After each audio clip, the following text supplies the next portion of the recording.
اپنے مرحومین تمام مومنین مومنات جو مرحوم ہو چکے ہیں، شہدائے ملت جعفریہ، شہدائے آزاداری، اور حال ہی میں ہمارے برادر محترم حجت الاسلام شیخ اعجاز حیدر مظاہری رحمہ اللہ اس دنیا سے چل بسے ہیں۔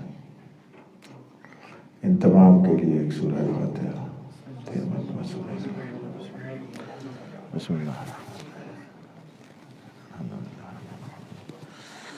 الرحمن الرحیم مالک یوم الدین ایاک نعبد و ایاک نستعین اهدنا الصراط المستقیم صراط الذین انعمت علیہم غیر المغضوب علیہم ولا الضالین ولم یکن له کفوا احد۔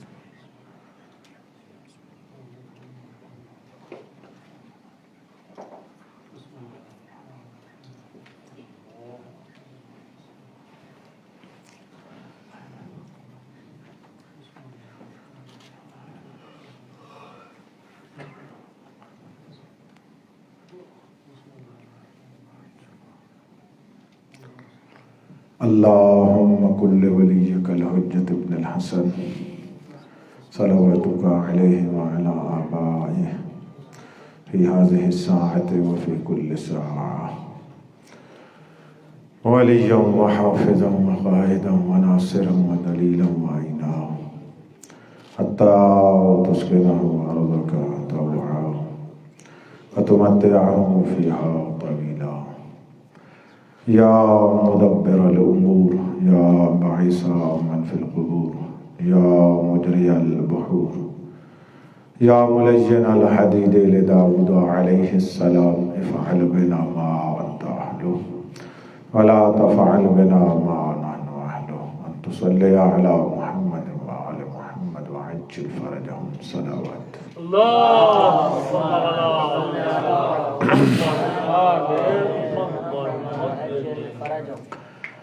استغفر اللہ ربی واتوب الیہ لا حول ولا قوة الا باللہ العلی العظیم افوض امری الی اللہ ان اللہ بصیر بالعباد رب اشرح لي صدري ويسر لي أمري واحلل عقدة من لساني يفقهوا قولي أعوذ بالله من الشيطان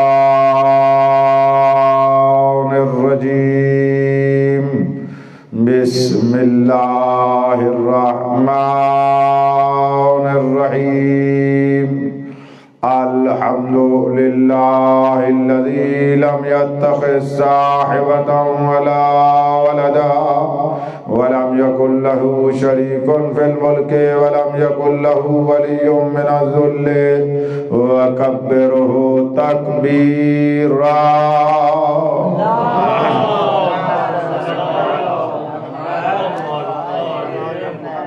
الصلاة والسلام على رسوله الذي أرسله بالحق بشيرا ونذيرا وداعيا إلى الله بإذنه وسراجا منيرا سيدنا ونبينا محمد المصطفى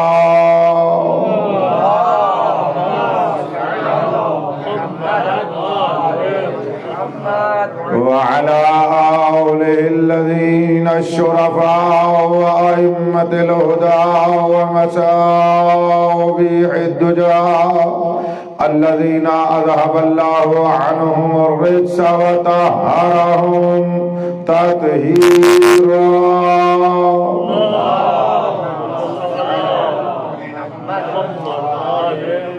لا سيما بقية الله الأعظم روحي وأرواح العالمين لترى بمقدمه الفداء ولعنة الله على الأعداء من يوم ظلمهم إلى يوم الجزاء.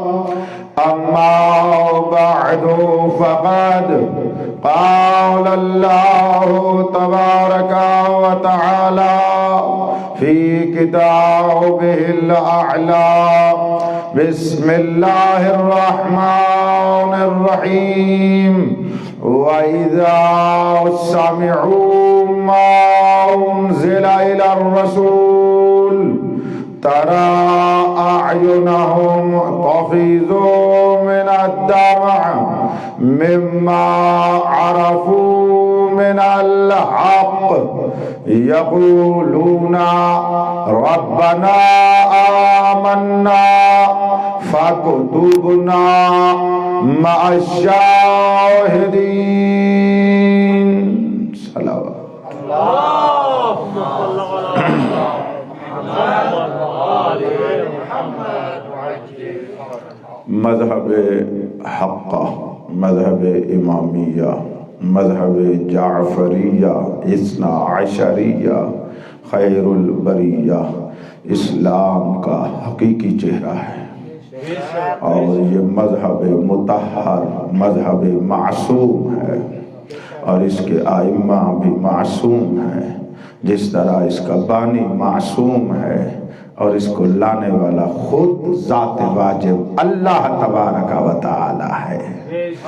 اس مذہب کو دین کہیں، اس مذہب کو اسلام کہیں، اس مذہب کو شریعت اسلامیہ کہیں، قرآن مجید میں یہی دین قیم ہے، یہی اسلام مرتضی ہے، یہی اسلام مرضی خدا ہے، اور حقیقت میں خدا کا یہی صراط مستقیم ہے، یہی سبیل اللہ ہے، یہی وہ راہ ہے کہ جس پر بندہ چل کر اپنے معبود کو جا ملتا ہے۔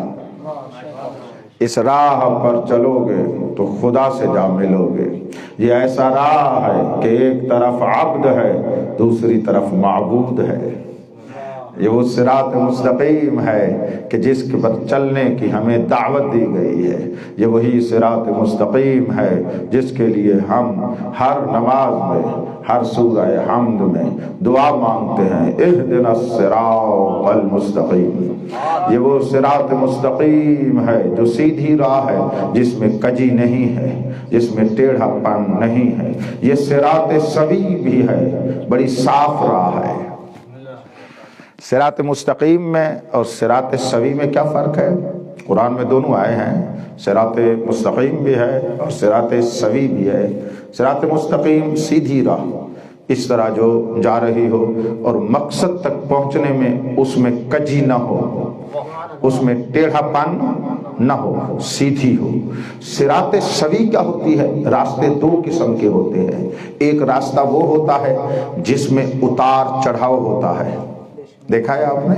پہاڑی راستے جس طرح ہوا کرتے ہیں، اتار چڑھاؤ ہوتا ہے، اس میں کوئی جگہ اونچی ہے، کوئی جگہ نیچی ہے، کوئی ڈھلوان ہے، کوئی چڑھان ہے، اس طرح ہوا کرتا ہے۔ اور ایک راستہ وہ ہوتا ہے جو بالکل صاف ایسے ہوتا ہے، جو بالکل صاف ہو، جس کے اوپر اور نیچے میں راستے میں نہ ہو، اس کو صراط سوی کہتے ہیں۔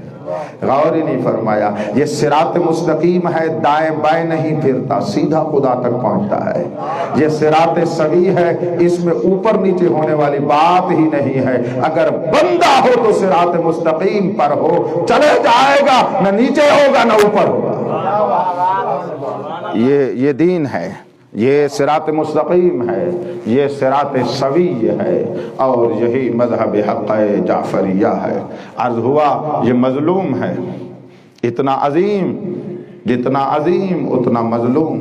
اس کے ائمہ بھی مظلوم ہیں، نہ پہچانا گیا، لوگوں کو اس صراط مستقیم سے ہٹایا گیا، لوگوں کو اس سے بہکایا گیا، لوگوں کو دوسری راہ پر چلایا گیا۔ یہ اس صراط سے ہٹا دیا گیا، ابتدا ہی سے ہٹا گیا گیا۔ پیغمبر کے زمانے میں یہ سازشیں شروع ہوئی، پیغمبر کی شہادت سے اس صراط مستقیم سے ہٹا دیا۔ قرآن بھی کہتا ہے، آئمہ کا فرمان بھی ہے، اقل قلیل اس صراط مستقیم پر رہ گئے، بہت تھوڑے اس صراط مستقیم پر رہ گئے، بہت تھوڑوں نے اس راہ سوی پر چلے، اور پھر اس مذہب پر، اس کے آئمہ پر وہ مظالم ہوئے ہیں۔ ابھی تک مذہب مظلوم ہے، اس کے آئمہ مظلوم ہے۔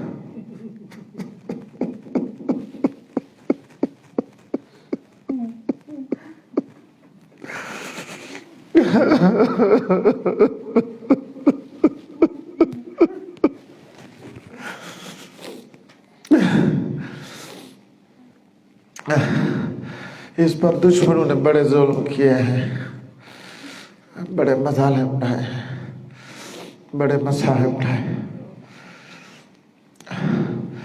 ان کی عظیم ہستیوں کو پیغمبر کو ساحر کہتے تھے نا، یاد ہے آپ کو؟ پیغمبر، قرآن بھی آئے گا، پیغمبر کو ساحر کہتے تھے، پیغمبر کو جادوگر کہتے تھے اور کچھ کہتے تھے، لیکن پیغمبر کے بعد نفس محمد کو گالیاں دیتے تھے۔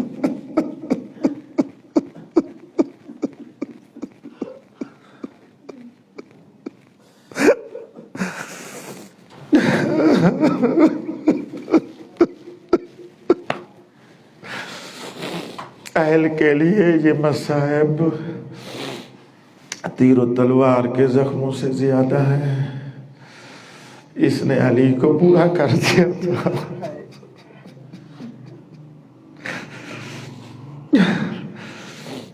یا علی بڑا مظلوم ہے میرا امیر المومنین مولا۔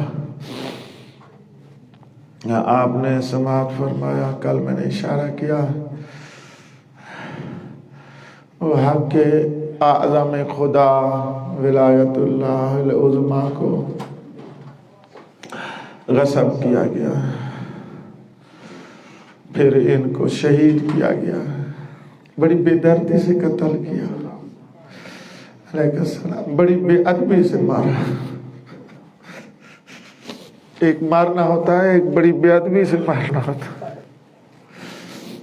بڑی بے ادبی سے مارا، عظیم عظیم شخصیات کو مارا، گھر کو لوٹا، گھر کو جلایا، مخدرات عصمت پہ بھی رحم نہ کیا۔ فضائل کی روایات احادیث پیغمبر کو جلایا، راویوں کو مارا، زندان پہنچایا،